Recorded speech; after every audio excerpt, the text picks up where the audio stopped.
Assalamualaikum warahmatullahi wabarakatuh. Pada kesempatan kali ini saya akan mereview buku yang telah saya baca.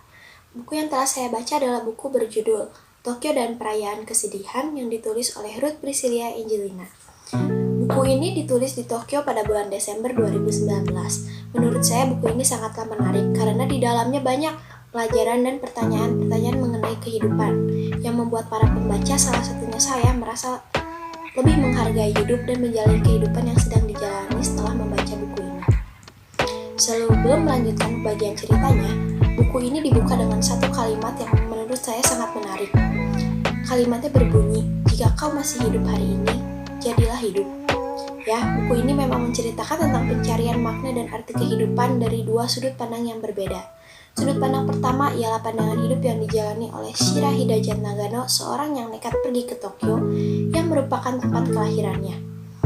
Ia pergi ke Tokyo seorang diri untuk mencari arti kebebasan dan makna kehidupan yang dijalaninya di tengah keputusasaan yang ia alami. Dan di tengah keputusasaan tersebut membuat ia berniat untuk mengakhiri hidupnya di kota tempat kelahirannya di Tokyo. Shira merupakan anak tunggal. Ayahnya sangat jatuh cinta kepada laut dan pekerjaan yang mengharuskannya berlayar selama berbulan-bulan dan meninggalkan keluarganya. Hal tersebut membuat Shira kehilangan sosok ayah dalam hidupnya. Hidup Shira dipenuhi dengan tuntutan dari ibunya, juga ia banyak memendam luka dalam dirinya. Selama perjalanannya ke Tokyo, ia bertemu dengan seseorang yang bernama Joshua. Joshua merupakan seorang pemain biola profesional yang sudah sering tampil dan ikut perlombaan di berbagai negara.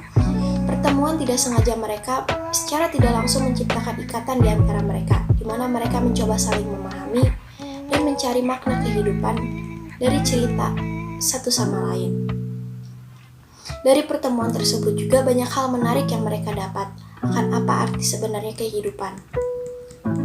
Pada sudut pandang kedua adalah sudut pandang dari Joshua. Ia adalah anak kedua dari 3 bersaudara, dan ia merupakan anak laki-laki satu-satunya yang menjadikan dirinya sebagai anak kesayangan dari orang tuanya, terutama oleh ayahnya. Dan hal tersebut membuat dirinya terkadang menjadi seseorang yang terkesan egois dan tidak terlalu mempedulikan sekitar. Dan ia hanya fokus pada dirinya sendiri tanpa menghiraukan perasaan orang lain, karena menjadi anak kesayangan sekaligus menjadikan dirinya memiliki banyak tuntutan dari ayahnya, yang membuat dirinya merasa lelah, belum lagi ditambah dengan masalah yang harus ia hadapi semenjak ayahnya meninggal, dan kesalahpahaman yang ia alami yang terjadi di antara dirinya dengan kakaknya.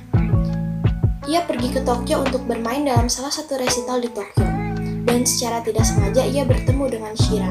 Setelah bertemu dan menghabiskan waktu beberapa hari secara tidak sengaja dengan Shira, setelah beberapa hari berlalu, tiba-tiba Shira menghilang dan hanya meninggalkan beberapa surat yang ia tulis selama perjalanannya di Tokyo. Dan surat-surat tersebut ditujukan Shira untuk kedua orang tuanya dan teman-temannya di Indonesia, sekaligus untuk orang yang baru saja ia temui di Tokyo, yaitu Joshua.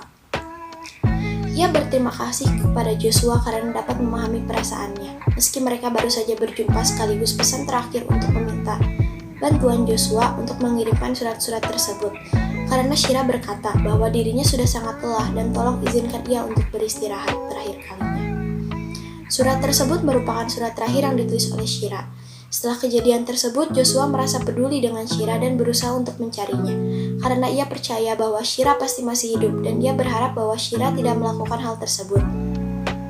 Dan ia berharap bahwa Shira dapat bangkit juga melanjutkan kehidupannya, walau ia sangat lelah dan secara tidak langsung kejadiannya bertemu dengan Shira membuat dirinya tersadar bahwa tidak semua hal harus selalu tentang dirinya, dan membuatnya bertambah sadar akan makna kehidupan sembari terus mencari keberadaan dari Shira.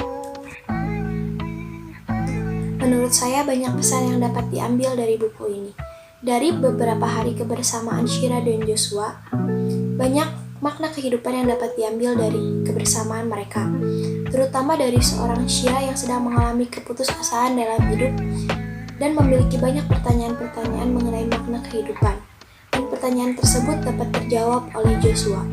Sedangkan Joshua merasa keheranan, ternyata di tengah kehidupannya yang sangat menyenangkan, dia menjadi anak kesayangan, dapat menggapai cita-citanya dengan mudah dan hidup dalam keluarga yang menyayangi dirinya. Bahwa ternyata ada orang lain yang sangat memperjuangkan kehidupan seperti Shira, dan hingga menemui keputusasaan dalam hidupnya.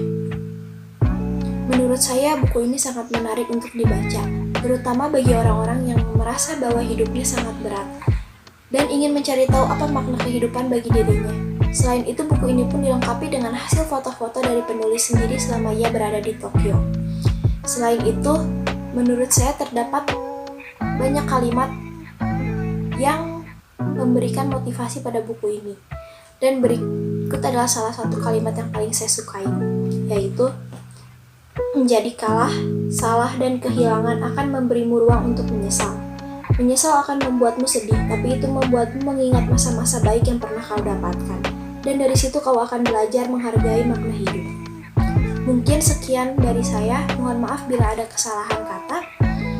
Wassalamualaikum warahmatullahi wabarakatuh.